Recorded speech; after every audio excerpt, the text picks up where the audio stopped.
and I'm going to turn that on. I'm going to record it, but I ain't going to identify who you are or where you live, because people nowadays, you can give out too much information, and the next thing you know, it could come back and haunt you. Yeah.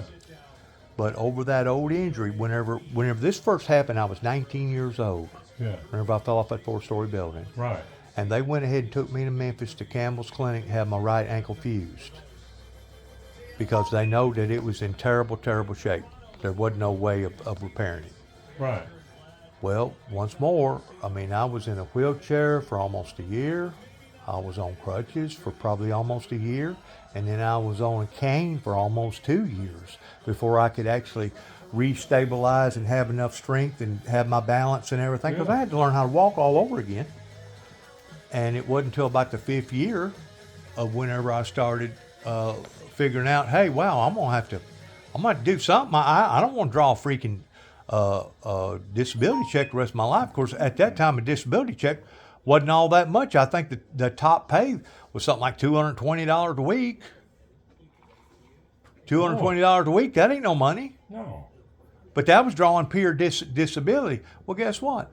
I kept on and on and on until I finally got off that daggum disability. It took about 6 years before I finally got off of it, but I got off of it. It's a thousand wonders that it didn't kill me, number one, falling off a 4-story building. Number two, it's a thousand wonders I didn't wind up being an invalid. Oh, yeah, exactly. To the degree that I did have to be in a wheelchair all my life. I'm fortunate that I got to get up and have enough strength to regain my balance and go again. And basically, I stayed in the auto body trade for about 35, almost 40 years. I was self-sustainable towards feeding myself and feeding my family. You know, that reminds me of... That's a good thing. Oh, that reminds me of that guy that played Reeves, Reeves, played Superman. Yes. I know who you're talking about. That was riding them horses and Yep. jumping horses. He got paralyzed, though. Yeah. But that could have very well easily happened to me. I mean, whenever you crush 3 vertebrae and rupture 2 discs, you're doing some damage in that lower part of that spine. Well, you know Nathan, he had a motorcycle wreck back when he was young, and he had 12 pins. He was in so much pain there towards the last. I watched him get on his knees and get up underneath the car, up on his back to do something, and then get out from underneath the car. And it probably took him a good 2 to 3 minutes before he could regain enough strength to get back on his feet. But you talk about being in excessive pain. Oh my God, was he ever in pain? Now, whenever he went to, I think it was Vanderbilt, and got an operation. Yeah. I think that helped a little bit. But I think that also had a double whammy, because if the truth be known, those Oxycontins that he was taking because of the pain come back and bit him, pertaining to making him have a heart attack. Well, that's the reason he died, because of that. Yeah. But he went to Vanderbilt because... Did he overdose? Now that I don't know. Or did the old ticker just give out? I don't know. I know his stepson come up here. Was it Saturday morning or Sunday morning? Come up here and knocked on the door, and I couldn't. When he knocked on the door, you know, I said to myself, "What in the world are you doing up here this early in the morning? It was break of day." Yeah. And he says, "Daddy's dead." Oh man. So I went down there, and Nathan laying on the couch just like he was sound asleep. Yep. He just sound asleep.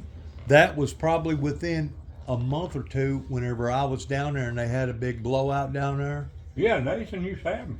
Yeah. Yeah. I was down there with Natham down there having a big blowout. Yeah. Oh, Big John? Uh-huh. What was Big John's last name? I don't know. He worked in the body shop up there with us. But I do want to tell you this. Whenever I was out there at Natham's house, which is just right in behind you here, Yeah. having a big bonfire and stuff. Of course, he got loopy. Oh, yeah. You know, Nathan liked that beer. He liked to get loopy. And at that time, he was doing those Oxycontins, mixing Oxycontins with alcohol. Ooh. And you're not supposed to do that. No. That's a no-no. That's Because exactly it right. does put too much pressure on different organs. Anyways, Makes that heart just... is that what it does? Oh, yeah. Anyways, he got to singing the blues. And I thought he was going to cry. I go, what's wrong? He said, I know I'm not going to live long. He said, it don't bother me. He said, I'm not scared to die. He said, matter of fact, it'd be a blessing for me to die because of all the stuff I've been through, the injuries and stuff. He said, but Dennis, I don't know. I'm frightened to death of what's going to happen to that little girl. Because at the time, whenever he died, I don't think she was about 2 years old, was she? About that. I mean, he just got through having her. She wasn't but 2 or 3 years old. You're right. You're right, Dennis. And you know, he sat there and he sat there, Bubba, and almost begged me to promise him that I would take care of his daughter. And I said, Natham, I said, I can't do that. I said, I don't know none of your people. I said, I don't know your wife. I don't know your daughter. I said, I don't know none of your people. He said, well, what's going to happen to my daughter? I said, I don't know. I said, that's something that you're going to have to work out with you and your wife before you wind up kicking the bucket. And I'll be darned, about a month later, he wound up dead. Well. But he knew he was going down. Oh, yeah. When he died, his mother was still living. Yeah. Because I wanted the kids, the person I rent from. Yes. Which is Nathan's sister. Right. And I guess she's still living, right? Yeah, she's the only one. The others is, no, Joyce is still living. But anyway, I had those 3 girls. They wanted me instead of their husbands. They wanted me to tell Ma, Nathan's mother. So here I go over there. Of course, they were behind. He was a bad news barrier that day. Yeah, Lord. Boy, I hate that anybody gets assigned that assignment. But getting back to Brenda, his wife, and that little girl. Yeah. Oh Lord, Dennis, Lord. Did she do just fine? No. I hate to hear that. I'd be out there in the yard Get or out, something. sit, Jack, sit. Sit. And if I was out there in the yard or out there in the garden and all that stuff. Jack, sit. Sit. They'd stop, you know, because they'd be want to be sociable with you, friendly with you. Oh yeah. Because Brenda's mom and dad kept her. Basically, probably raised her. Yeah. Probably raised her while Brenda was making a living for herself, because she didn't have no other way of making no money unless she had somebody else to fall upon. And I'm pretty sure Natham didn't have no big life insurance policy. No. And like I said, Brenda's mom and dad raised her. Well, how old is that daughter now? How old is Natham's daughter now? Probably 30. 30? Has it been that long? Let's see. No, maybe not. I'm gonna say mid-20s or mid-20s, late 20s, somewhere like that. Okay. Well, is she fair? I mean, is she got all her wits to her? I mean, I don't know. I hadn't seen that girl. She graduated high school. Well, she at least done that. Hey, that's a plus today. If you do that, kids nowadays don't even do that. And somehow. And the majority of them can't even read and write. Oh, I know it. Somehow she got hooked up with. I don't even ask them to do arithmetic, Bubba. They do not. Oh. They cannot separate change. They don't. They didn't do their multiplications towards 7 times 7 is 49 and all that stuff. Because me and you, we had to memorize all that stuff. Yeah. We didn't have a computer to tell us how to do it, Right. or whatever. You know what I'm saying? We had to memorize all that stuff. You ask kids nowadays at one of these fast foods to break it down, they don't know how. But they're literally kind of ignorant. Yeah. They don't know nothing unless they got that damn phone. That's it. Or a computer in front of them. That's it. But getting back to Nathan's daughter, she graduated, started, I don't forgot what school up there, college, Bethel Springs. Oh, did she? Or Jackson That speaks State. well. That speaks well of her about her having wits. But she didn't last till the water got hot because she met some boy up there. Probably. Which she ain't never, as far as I know, she never had a date while she lived here. And anyway. So she's sure enough fresh off the turnip. Yeah. Anyway, she ended up going to Nashville where he was. I got you.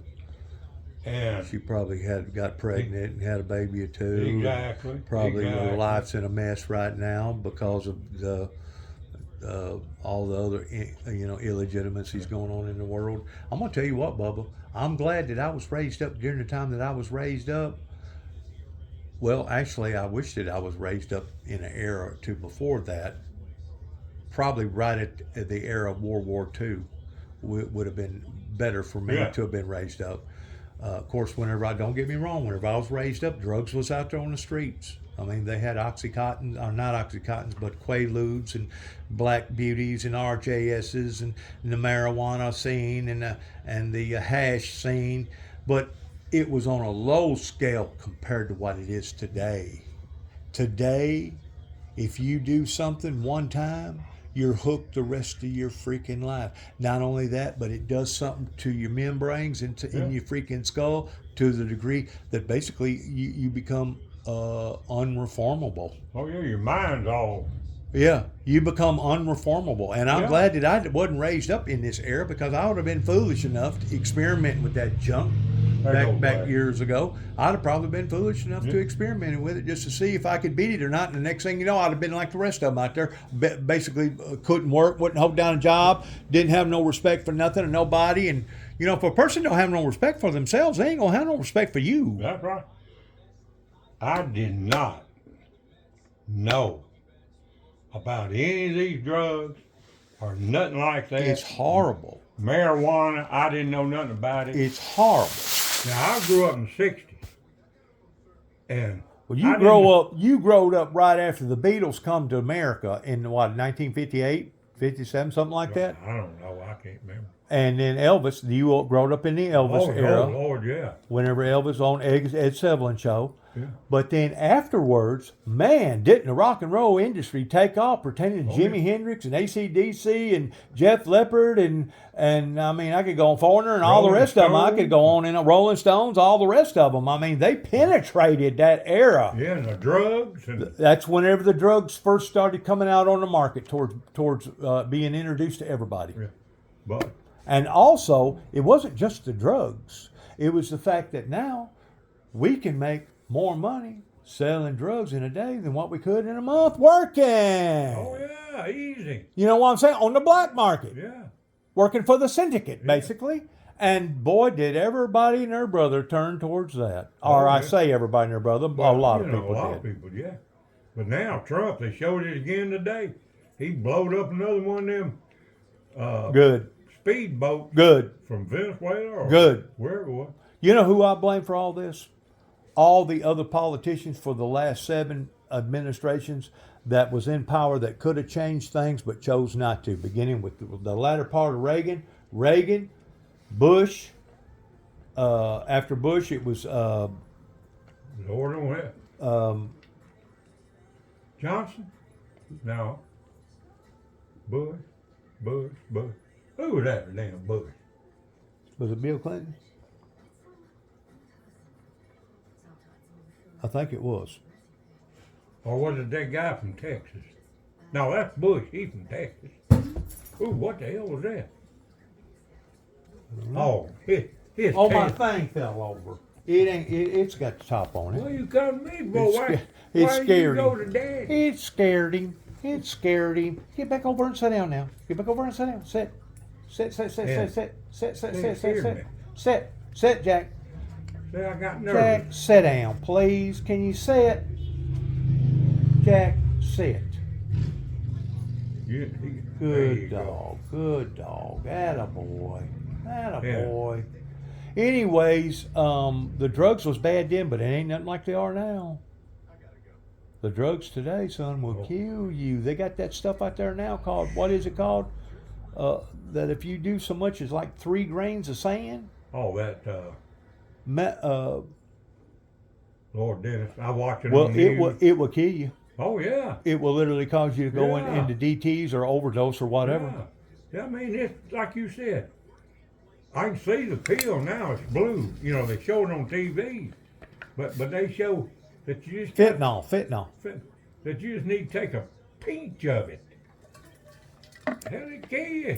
Not only that, but if somebody's been doing it and they got it in their clothes and a cop is arresting them, if that cop inhales some of that stuff coming off their clothes, it can cause the cop to go into DTs. It'll cause them to go to foaming at the mouth and struggling to be able to stay alive. Don't Now they have got these- some sort of a drug that will counteract it, or Yeah, a spray they- or something yeah, that they can give them. But if you don't have that, you're basically doomed. Well, they got that. I don't know what it's What called. is that drug? I see it on TV. I can't remember. But my none of point is this: the stuff out there today, Bubba, ain't nothing in comparison to what it was back years ago. it. You know, I didn't know nothing about marijuana or nothing until the 80s. And I grew up in the 60s. Where all that shit. Right. I didn't know nothing about that. I got you. I guess my parents, well, my mom and my dad didn't. They were divorced. Mama kept Well, it was tight basic. reins It on was us. basically in the early '80s is whenever I got introduced to marijuana, and that's whenever I started experimenting with this and experimenting with that, and then I had that accident. Matter of fact, my accident pertaining to my industrial accident, me falling off that Yeah. building, had a great deal to do with me being high that day, higher than a Georgia pine. Lord, And you know good and well if you're high, your reasoning ain't right. that's right. That's right. You ain't right. And basically, I walked across a piece of steel that I thought my crane operator had tightened up like he should. Yeah. He claimed that the ground shifted up underneath it because there was an unloading dock Yeah. that they was building, and he was right next to it, about a 6-foot unloading dock. He said the ground shifted. He may have. But anyways, the piece of iron that I was on flew up underneath my feet, and I turned around and had a lead in my hand because I was a welder at that time and a connector. And I dropped the lead as I was turning around, knowing that I was in trouble because I was on basically a swinging piece of steel at that point in time, and I tried to catch a truss. The truss we'd done already set. It was like a 6-foot truss and probably 14 inches wide. A 6-foot truss is a big truss, Yeah. but we're talking about the span of about, I think it was 150 foot or 140 foot. That's quite a bit of span for a truss. And then of course you put your bar joists on top of the Yeah. truss, and then you put your roof on top of the bar joists. Anyways, I was down on the bottom part, putting in T-struts because the bottom of them was still kind of flimsy. And I actually tried to grab the bottom part of a truss as I was going down, and I misjudged it, and it caught right here, and that's what broke both my arms. The fall didn't break my arms. Me trying to break the fall Right, yeah. is what broke my arms. Yeah. And I actually hung on just for a split second, and I rocked this way and rocked that way. And of course, the pain was too severe, and I basically just dropped. Well, that may have been what saved me from really becoming damaged, because if I would have landed on my tailbone or on my hip or any other place, it could have done tremendously amount of damage, because you gain something like 20 miles an hour every 10 foot. Well, a story is 10 foot. Well, Yeah. I fell basically 4 stories, but that's from the top of the truss. I'd done already saved myself 6 foot by trying to stop on the bottom. Plus, I was basically 6 foot, so I actually fell from where my feet was 3 foot. But how they measured it was from the top of the truss, which was 4 stories. Yeah.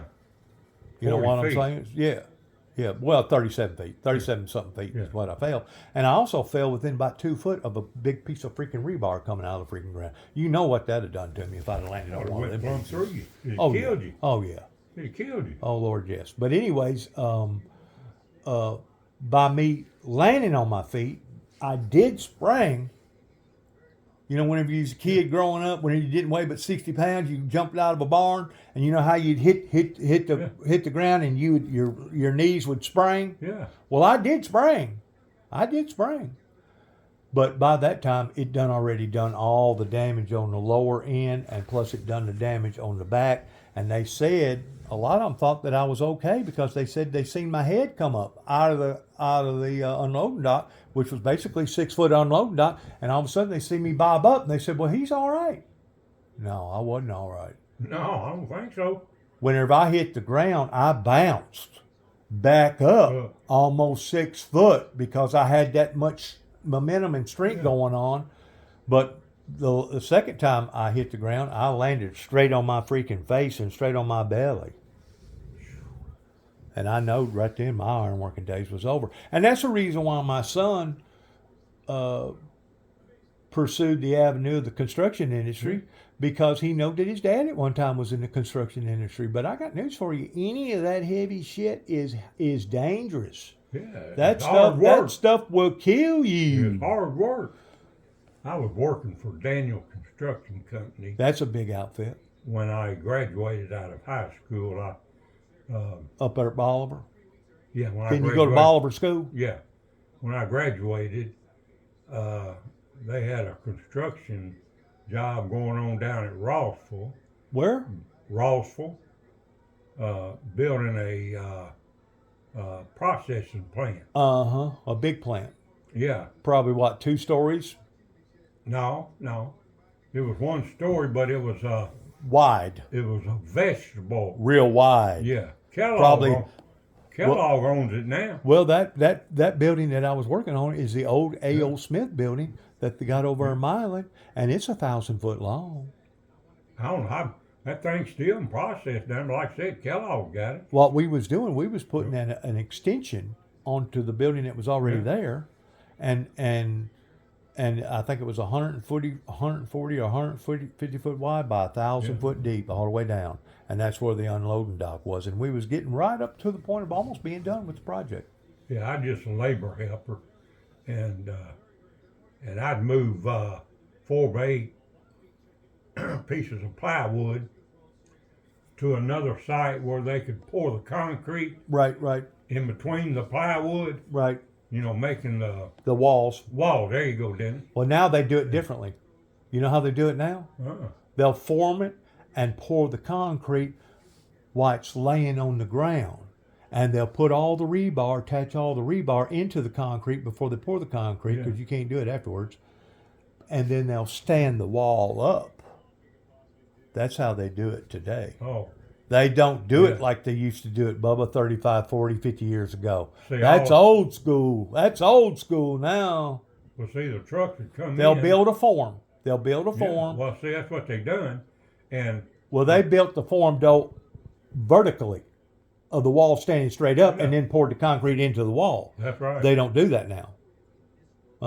They build it now with it laying down, and then and then stand it up, stand it up with them or big pick it up cranes. with a crane and then set Yeah. it where it needs to go. Yeah, see, once they poured the concrete and everything, we waited, you know, it'd dry overnight and all that stuff, Right. you know, as long as the weather was cooperating, and we'd come in there the next day, me and another man. Oh, you as a finisher.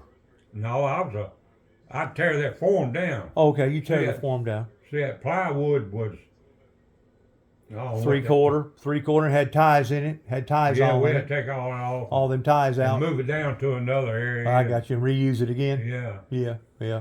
I just, Well, you know how they finished concrete back then. Whenever you was at that big job, it looked like a big fan, and how they would they'd finish that concrete out. oh yeah. They got stuff today, Bubba, that'll make a daggum floor look like a ceramic tile. Oh, I know it. Oh, Can I you remember only them guys. imagine?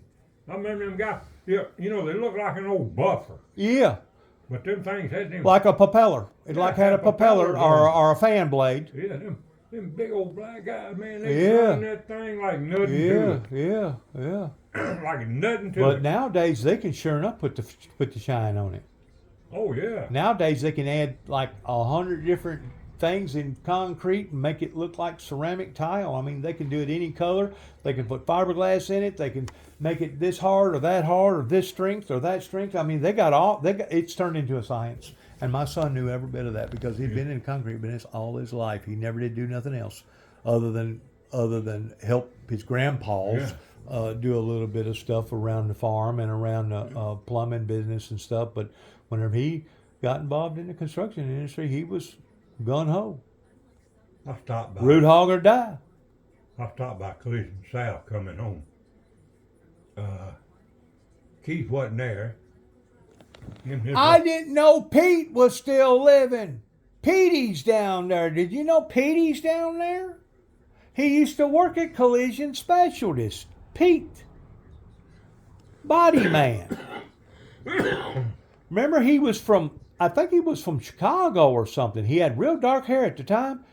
And I think Scotty aggravated him one time. You know how Steve would have, like, on Friday, we'd have like a potluck, whatever. Yeah. And we have like dinner and stuff. Yeah. One day Pete got through eating, and all of a sudden Pete told him, he said, "Now you know what that is, don't you?" Pete said, "No, what is it?" He said, "That is possum stew." He said, "It's some of the best possum stew." He said, "What we do down here in the South, whenever we see roadkill, we'll stop and pick it up and we'll cook it." And that made that guy so sick, he went out and throwed up. And of course, Scotty was just pulling his leg, you know what I'm saying? But I swear to God, that just, it done something to him. Scotty's still the same damn way. He meaner than a snake. You can't tell him nothing. You can't tell him nothing. But Pete, I don't know if you remember well, Pete. I saw him today. He's an Italian. Yeah. Yeah, he come from the north. I stopped by there, and of course, you knew they bought that building across the road. I did not. That church? Yeah, they bought that. Oh no, the Love Church? Yeah.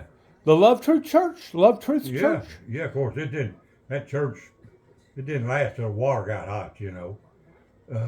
That's a pretty good sized building. What's he gonna do with that building? Turn it into a body shop? Body shop. They're gonna start fixing 18-wheelers and buses and trucks. He's fixing to get into the big money. Yeah.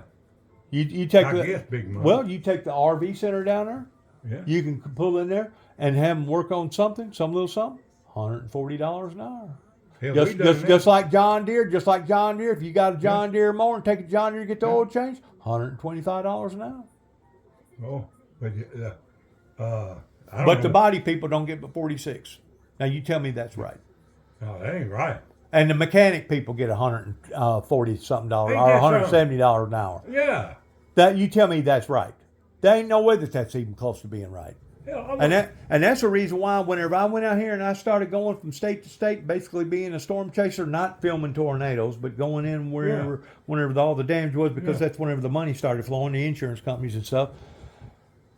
I realized that I could make more money in Mississippi. I could make more money in North Carolina. I could make more money. What you record? Us talking Oh. for historical purposes.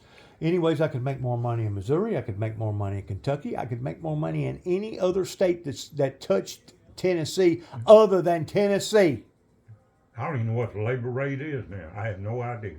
I think it's still $46 an hour. I have no idea. Or 48. Yeah, I've never asked them or nothing. But you know, ever since that ordeal happened down there at Memphis, whenever the insurance companies got together and they went after 7 or 8 big body shops down there for price fixing, that done something to Tennessee. And ever since then, Tennessee has taken second seat to all the other states. All the other states is between $4 and $6 an hour more. The surrounding states. Right. And that ain't right, Bubba. Well, that is not right. I don't know if they still do or not. In other words, if a body shop wanted to go up on their rates, you're not supposed to discuss it with another body shop owner because they consider that price fixing. They had convinced a judge down there at Memphis that this was price fixing, and because of it, they penalized the heck out of those body shops down there. And you know what it done? It put fear in them to the degree that now the insurance companies dominates the body shops versus the body shops still in control of their own business. I have. That's so wrong. That is so wrong. Oh. Now, there's no doubt there's a lot of bad people out there that is taking advantage of insurance companies pertaining to insurance fraud, but not all of them. No. But not all of them. Not all. And you know as well as I do, whenever it comes to doing visual work, regardless whether it's like a quarter panel or on a door, you say it's got 6 hours repair or it's got 10 hours repair. That's strictly your opinion. based upon the size and the type of metal that it's made out of, and whether or not it's got one crease or two creases or 10 creases. And for these insurance companies to come in and hack here and hack there and hack here and hack there was not right. You know what? You know what broke me? Whenever I was up there in Nashville, Tennessee, and it's one thing, if the insurance company requires for you to put on a used hood, a used deck lid, or a used door. I didn't have a problem in that. As long as they was willing to pay a little bit extra for the cleanup time, if it had a ding over here, a ding over there, I didn't have no problem in that. I didn't have no problem in doing some of the other stuff that they required, but whenever they started asking us to put on used, cut off, top skins, roof skins, I said, that's it. That's it. Because a lot of times whenever they bring that garbage in there, heck, you'll do more damage than trying to cut off the old skin off of the used piece that they bring in there than you would if you went and just went ahead and repaired the daggone one that was on there. I don't even think they. I don't know if they still do that or not, but God Almighty, they was just making us go backwards towards basically taking the brunt of the blow in the body shop industry. And it wasn't right. And whenever I come back to Tennessee in 2014, one of the first places I come to was Steve Hardy down here in Jackson. And Steve's fixing to add on too, right? You knew he was fixing to add on. Well, he has to do that. My understanding is because of these. No, he just got the real deal on all the lights and the skylights and all that other stuff, and he painted and done all that up on top of the ceiling. He just got through doing all that. But he's fixing to add another extension on the back of the paint shop. That's what I was going to tell you. The reason he's doing that is right now they have to take the cars, the new cars, the ones that got all these cameras and all these turn signals in the rear view mirrors and all the. You basically need a mechanic, high-tech mechanic, to be able to read out all the readings on all them different cars. What has happened, my understanding is, Mitchell Body Shop, that boy that owns it, he bought that building right behind the dealership. No. Right behind. It used to be a muffler place right there beside of it, didn't it? Yeah. That Mitchell. But anyways, he bought it. So they're advancing. Is that what they're doing? They're advancing the quality of their repairs. You have to have a certain building to reset all of this stuff on these new automobiles. Well, now I know whenever I worked for a guy down there in Memphis that worked on nothing but BMWs and Mercedes and Aston Martins, basically a vehicle anywhere from 200,000 on up. He, at that time, and this was, when was this? This was in 2006 or 2007, basically about 20 years ago. They had to have a special room just for aluminum, and also you cannot take your tools that you've been working on aluminum and work on steel, or you cannot, vice versa, be taking your tools, your DAs and your grinders and all your hammers and all that other stuff that you use on steel and use it on aluminum. It contaminates it. It contaminates the aluminum. Yeah, and I knew that 20 years ago. Yeah, I never did know that. Yes, sir, and that's probably the main reason why he's building this building, because so much stuff out there now is made out of aluminum. I think the Ford truck now, every panel on it's aluminum, isn't it? Yeah, just about. But no, Dennis, I can't think of the name. They told me why he had to do that, and to stay ahead of the game, to stay ahead of the curve, for the insurance companies to honor them being a Class A repair shop. Yeah, but to still be on their program. In other words, Steve's got to have a certain room with a certain machine or computer or maybe so, whatever, maybe so, to reset all of these sensors and all that stuff on a newer vehicle. I was working on a vehicle. I don't remember where it was. I think it was down in Oklahoma City, Oklahoma, working for Collision Clinic down there. and it was a big job to the degree that basically it was a battery, a big battery up Yeah. underneath and I had to unhook something, and I touched something. I don't know what I touched, but Bubba, when it was all said and done with, I couldn't figure out what it was, and it was a fuse just about that long. The fuse wasn't but about $11 and something, but the mechanic shop charged over $500 to change out that fuse because they said that it was their equipment and their technicians the reason why they charged so much about doing that.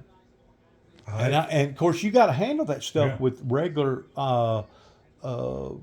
lineman gloves to be able to go in there and unhook all that stuff. I don't know if you know this or not, and this was back like 10 years ago, maybe a little bit longer.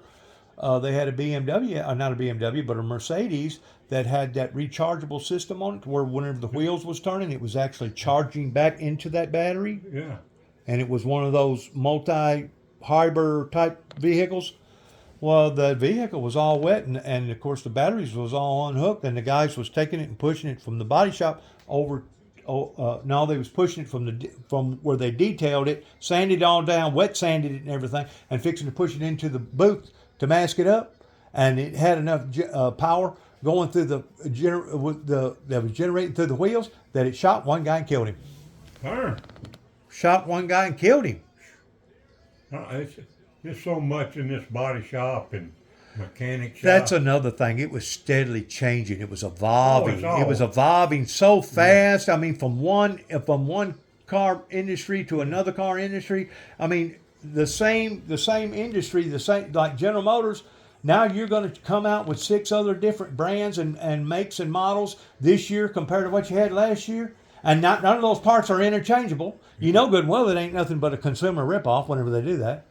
And because you got to order their particular classified part to go on that particular vehicle. What's that building he's building? But even the tools was changing. Even the tools was evolving. I mean, whenever I first got into the auto body industry in the early 80s, we all done stuff with standard tools. Yeah. 1/2 inch, 3/4. Yeah. You know what I'm saying? Now it's all metric. All metric. All All metric. metric. But not only is it all metric, but some of those seats that you take out, you got to have a special Tool. 12-pointed die set to get it out. And then once you disconnect the seat, then you got to take it to a dealership to have it reset, because it basically does something to the airbag in the seats. Have you ever seen so many airbags, Bubba? You got some of these freaking vehicles now that has as many as 20 airbags in them. I know it is. You got airbags on top, you got airbags on the bottom, you got airbags in the seat, you got airbags in the dash, you got airbags in the steering wheel, you got airbags in the behind. Yeah. And just airbags alone can tow out a vehicle. Oh, yeah. Lord, yeah, it can. Lord, I rode estimates up there, and they'd come in, and I'd look at the sheet metal or whatever, and you go inside, both airbags done blowed, the knee airbags is blowed. Seat airbags is blowed. That solved that problem. Door panel airbags is blowed. They got door panel airbags now Yeah, I know it. in the door panel. I wonder what them door panels cost. Oh, Lord, ain't no telling. That's the reason you ain't got junkyards no more. Probably. Now they just total it out. It's like a Bic lighter. Once it gets to the point it ain't no longer light, and just throw it away. We live in a throwaway society. You know that, right? Oh, yeah. We live in a throwaway society. I was sitting here one day, and I needed a part for that sport track, and I called Donnie at 88 Salvage. And I had his cell phone too, still got it, down there in my old address book. And I called his cell phone. You probably got every daggum number from this side of the Rockies to the other side of the Smokies. Ever used car dealer and ever used salvage yard and LKQ parts. Get LKQ parts out of Phoenix, Arizona. Some of the places that was coming out of there. That's all. I think that's all everybody uses is LKQ auto salvage. That's all. I just had a bumper price yesterday coming out of Savannah, Georgia. I went in there and stopped it. I need a bumper on a rear bumper on a 2005 Toyota Tundra truck. He said, well, one that's dinged up, that really he's done already seen his better days, is going to probably run you about $350. He said one that's perfect, he says probably going to run you more like $550 for a Well, rear bump. bumper. For a rear bumper. I said, well, don't you think I'd be better off just getting the LKQ bumper? Yeah. He said, yeah, you can probably get one of those for about $225, brand new. Well, see, the back, I got a power back glass, and it went out. Well, You got to take the whole seat arrangement out, the whole back of the it. whole back end of it out Yeah. to replace those. Well, see, you can't get parts for it anymore. They've been discontinued. I tried to get them aftermarket. And see, that's another thing. By law, whenever General Motors put out a new design, or Ford or any of them, by law, according to Congress, they was supposed to patent that ideal and then open it up for Yeah. the aftermarket after 7 years, and they was supposed to keep parts for that vehicle for at least 20 years in stock in these warehouses. They don't do that no more. No, They don't do they that no keep the more. inventory down, keep the cost down. I called the Eddie. Well, I thought that was a law. Well, I did too, but anyway, I got Dan You know, Harley Davidson is in trouble right now. They're thinking about leaving the freaking country and going to another third world country and getting labor a whole lot cheaper. Oh, I didn't know that. Oh, they've lost hundreds of millions of dollars. Well, you know, I don't see many. Harley Davidson is one of the oldest freaking companies in the United States. See, I don't see many motorcycles like I used to. Man, used to, man.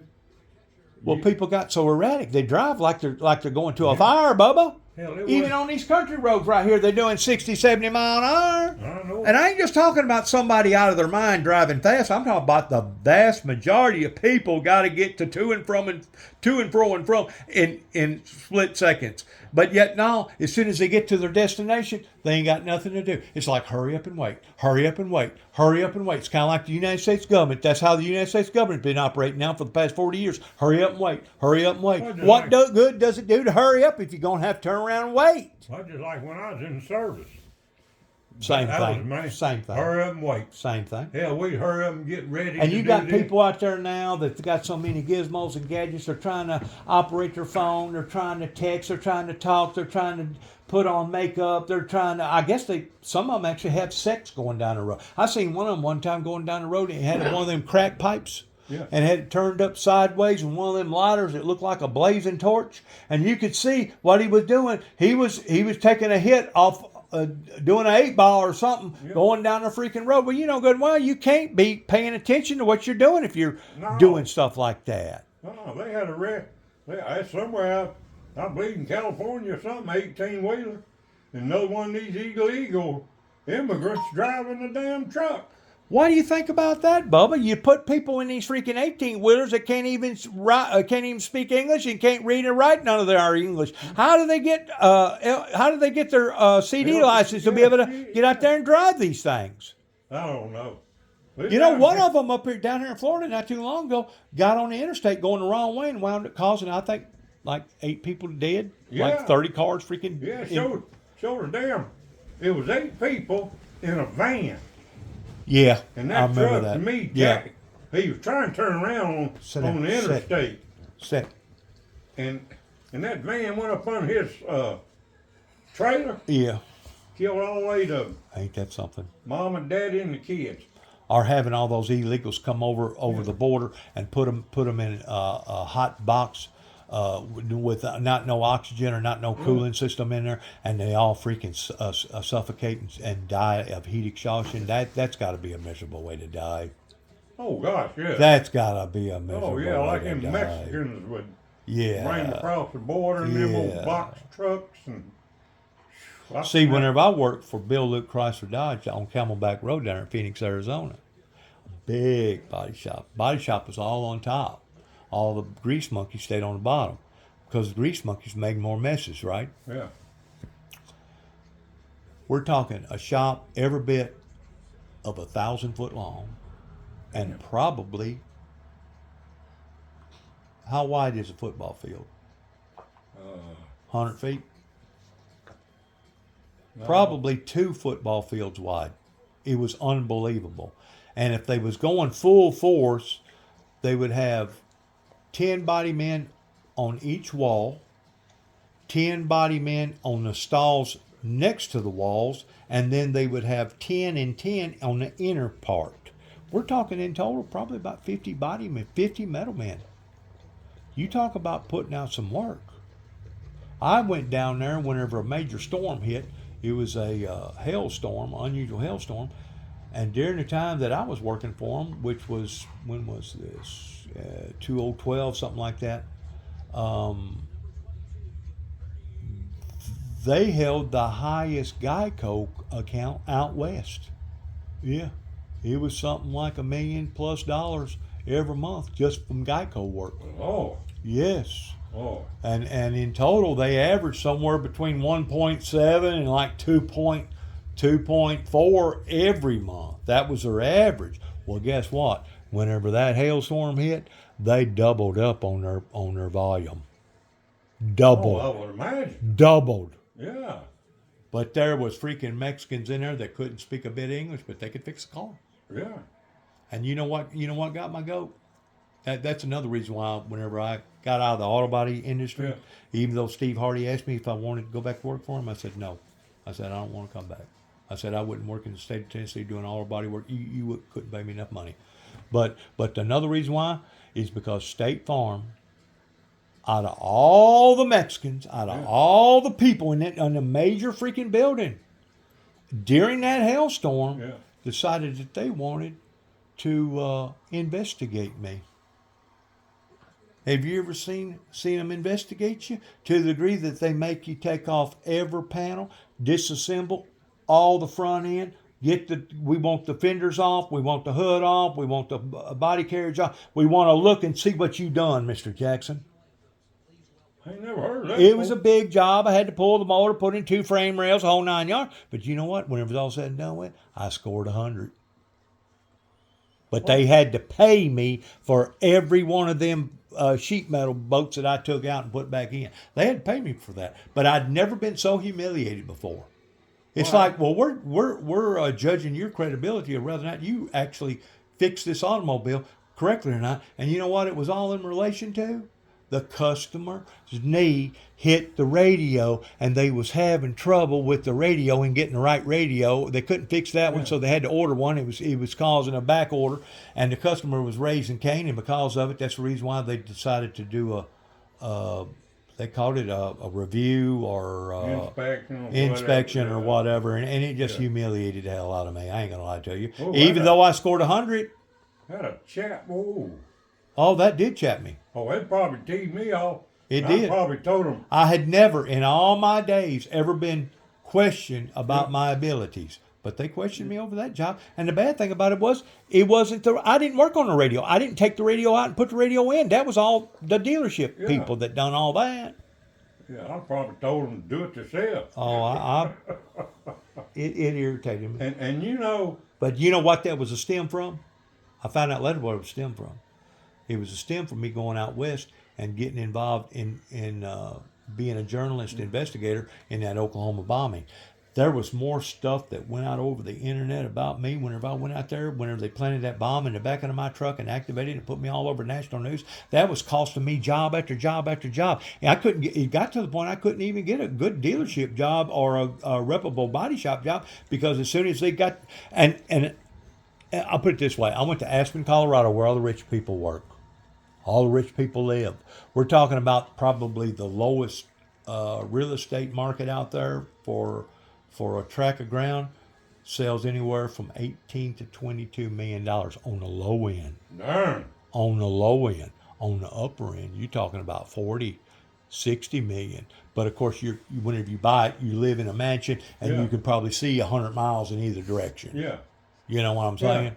But usually, baseball players, lawyers, your well-to-do people. Yeah. It lives up in Aspen, Colorado. Well, the town right below there, about 18 miles below, it's called Aspen. Not Aspen, but Basalt, Colorado. I called up some people. I was in Knoxville, Tennessee, and I questioned them. They questioned me. I go, they're going to pay me this amount of money. What you mean? This amount of money for the body, this amount of money for the frame, this amount of money for the mechanical. And I said, I'm your man. I go, what's the requirements? They go, the requirements is, Mr. Jackson, you cannot piss dirty. You can't have no drugs in your system. And you can't have no felonies. I said, well, I'm your guy then. I said, I don't do drugs and I don't have no felonies. So they guaranteed me a job. Yeah. Drove all the way up in the Rocky Mountains now, probably 5 hours on the other side of Denver, going straight up. I think in total I was about 18,000 foot above sea level at that point in time. I mean, you're getting way up there to the point that your oxygen starts getting thin up there, right? Yeah. Go through the orientation, do the drug test. Everything is perfect. They love me to death. I like what I was listening to. So I dropped my tools off on a Thursday. I go, well, if you don't mind, I'd like to start fresh on a Monday. Yeah. They said, that's fine.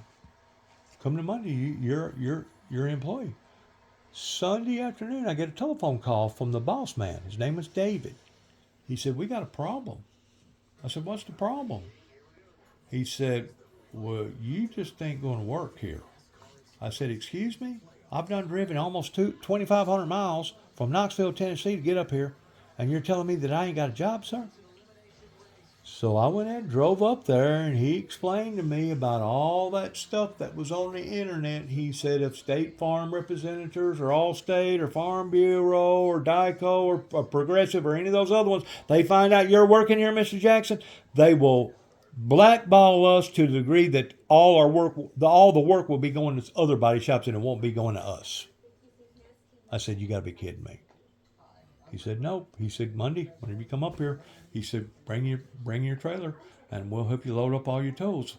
Like that was just going to be an everyday thing. Yeah. You know, like an everyday thing. Yeah. And I got to thinking about that. And I got to thinking about me having a good job in Knoxville, probably averaging, I don't know, I was bringing home at least $1,500 a week after taxes. Yeah. And I said to myself, this ain't going to work. There's no way is this going to work. So I went in there in the office Monday morning and I told him, I said, this is how the cow's going to eat the cabbage. I said, it's not right in what y'all doing. I said, I honored y'all's word pertaining to y'all's qualifications. I didn't have a felony. I didn't PP hot. I said, I don't have no drugs in my system. We went through the orientation. Y'all hired me. I got my tools in your facility right now. I said, I'm not pulling out your tools until you cut me a check for expenses. Yeah. Well, how much? Well, I figured every bit worth $2,000. If it ain't worth $2,000, I'll just, and if you ain't willing to pay me, I said, I'll go up here at the media up here at Aspen, Colorado at the newspaper station, and I'll get the media to come out here with cameras and tell them what you done. When you want to check? I said, I want the money now. So they presumed going to write me out a check. I said, no. I said, I don't want a check. I said, I want cash, barehead on the, because I've seen too many people be hoodooed by a bad, rippable body shop that basically as soon as those people loaded up their toolbox and got down the road, all you got to do is pick up the bank and stop payment on that check. Yeah. Cost like $12 or $14, stop payment on a check. As soon as you get to the bank, even the very same bank that the check was written on, they ain't going to cash that check. Oh, we ain't going to cash that check. Oh. I said, I want cash. Okay. And the guy stood up. He said, I'll go with you to the bank and make sure you get the $2,000. And that's exactly what he done. And then after that, I went and loaded up my tools. Yeah. But if I would have been a dummy or a fool, I guarantee you I'd have loaded up them toolboxes and I never would have got a penny. That's right. I never would have gotten a penny. Mm. Or I've worked for some jackleg, not too many jacklegs. I was working for a jackleg, I think it was in Atlanta, or somewhere down in that area, in the Atlanta region. And it was like a Mexican body shop. And basically, whenever the guy would cut you a check, you didn't know if the check was going to be good or not. And Monday morning, you didn't know if your tools was still going to be there or not. And Bubba, I didn't need to be working for people like that. No. Devil, no. I don't need to be working with people. No. It's one thing to sacrifice not having good insurance or not having this or not having that as far as the basic tools. But whenever they go telling you that we don't know for sure if the money's going to be there or not, or ask you to post date the check. No, No. that ain't for me. You But know, you'll be surprised how many butchers are out there. Basically, I'm talking about chop shops, especially Yeah. in Atlanta and your bigger cities. Yeah. Basically, they can roll up if they see an automobile out there on the streets and they want it. They can roll up whenever watch you get out of your car and like go to a post office and put out a letter. And by the time you get back, whenever you do get out of the post office, you'll see your automobile on 4 blocks. No. Yeah. The doors is off Yeah. of it, the hood's off of it, the motor and transmission's off of it, the seats and the whole instrument panel's off Yeah. of it, the deck lid's off of it, both bumpers off of it, basically just a hole sitting in there. They can fly in there with about 12 or 15 different people, and you talk about NASCAR, you talking about Yeah. doing the pits, right? Yeah. They only got a certain amount of seconds to do the pits. Yeah. I think it's 15 seconds or something like that. Yeah. Son, these people, they go in there with cutting torches. Chop them up. They know exactly what they Yeah. want. Well, just like years ago when these people were getting these catalytic converters off of them vehicles sitting in driveways or dealerships. They still doing it, if I was told. See, nowadays you can get one of them little battery power freaking saws. And the Yeah. battery power, I mean, heck, you can sit there for probably an hour and use one of them saws before the battery goes down. Well, my God, anybody can crawl up underneath the car, take the exhaust system, cut it off. Well, yeah. And I said that about that wall that Donald Trump was putting up, that steel wall. I said, that ain't never going to work. And I said, the reason why? I said, because they got portable torches now that you can put on a backpack, Yeah. oxygen and acetylene, or they've got these little saws now that you can take and saw the freaking metal apart and basically take it apart. I said, the best way to stop the flow of illegal immigrants, especially down in that area, was to build a big reservoir or a dam, something like they done over here with TVA back in the 1930s, and started damming up the Tennessee River. And look what they formed. It started up there somewhere around Knoxville, and I think in total they got something like, what is it, 21, 26 different locks or something like that, where they stop the water and they got the hybrid generators that generates electricity. Yeah. I mean, TVA is a big thing around here. Oh, I know it. I think they supply all the electricity to Tennessee, part of Kentucky, part of North Carolina, part of Alabama and Mississippi. Yeah, So why couldn't they do the same thing to the Rio Grande River? That's right. And of course, you know good and well, when it comes to swimming the Tennessee River, you're going to have to be a pretty Good swimmer. and in shape. Yes. To even attempt that, much less having Oh, a yeah. baby on your back. You ain't Yeah. going to attempt something like that. It'd be suicidal. No. And Yeah. whenever the governor of the state of Tennessee, governor of the state of Texas started putting those barriers up underneath the water to stop them, I think he put a fence up and then put barriers. They said, "Oh, that's dishumane." Why is it dishumane? Well, if anybody tries to escape, goes up on one of them barriers, if they're going to get caught, and next thing you know, they're drowned. Drown. Well, we didn't tell him to cross the river or the Rio Grande. Yeah. He actually had a good idea. Yeah. And then they put up some kind of orange-looking floating devices to That's what I'm saying. keep them out and all that stuff. That's what I'm you know. saying. Yeah. He had I think he had a great idea, but Yeah. they stopped him. Did you know that? Oh, yeah, I know it. Yeah, I forgot about it until we started talking about it and stuff. I'll tell you, talking about body shop, there's no body shop men, hardly. No repairmen. Yeah, no repair. They're all replacement men now. I mean, you know, I can go up there to collision specialist and walk out there in the shop, and Or any body shop, there's as far so as that many goes. young people out there that Steve has hired or Jason has hired. Let's see, I was out there, I guess 2 months ago. I was out collision specialist. I had to go jacking or something. Yeah, he's got all a bunch of newcomers out there. Probably probably at least half. Well, what he's trying to do. He probably got half on the floor right now that's all new. Well, say for example, you got 5 young men out there. Probably out of the 5, one will probably make a good body man. Yeah. Maybe 2. You know, and I don't have no idea if schools Well, still teach body well, work. whenever you're paying them base minimal wages, you're going to get base minimal labor help. Yeah, Actually, you're going to get substandard help. Did you know that? Substandard help is like, well, you can't do no better, so we're going to get this guy. Yeah. That's substandard help. Matter of fact, my son said before he got killed, he said, Dad, I can't find nobody to work in the concrete industry no more. He said, it's all substandard help. I said, what are you talking about? He said, they'll come in, they'll work about half a day, and they'll go for lunch, and you won't never see them again. Or they'll work a week and get their first check, and you won't never see them again. Well, He said they're lazy. They go to the bathroom. They won't talk on the telephone. They stay in the bathroom for 45 minutes. He said they don't have no fortitude, no drive about them toward wanting to become better. You know. Well, just like my cousin down there at Bolivar, of course, lived outside of Bolivar, towards Hornsby, and so what's done? She was having work done on her basement, and she had contractors come in there, and they said to fix it would be $6,000.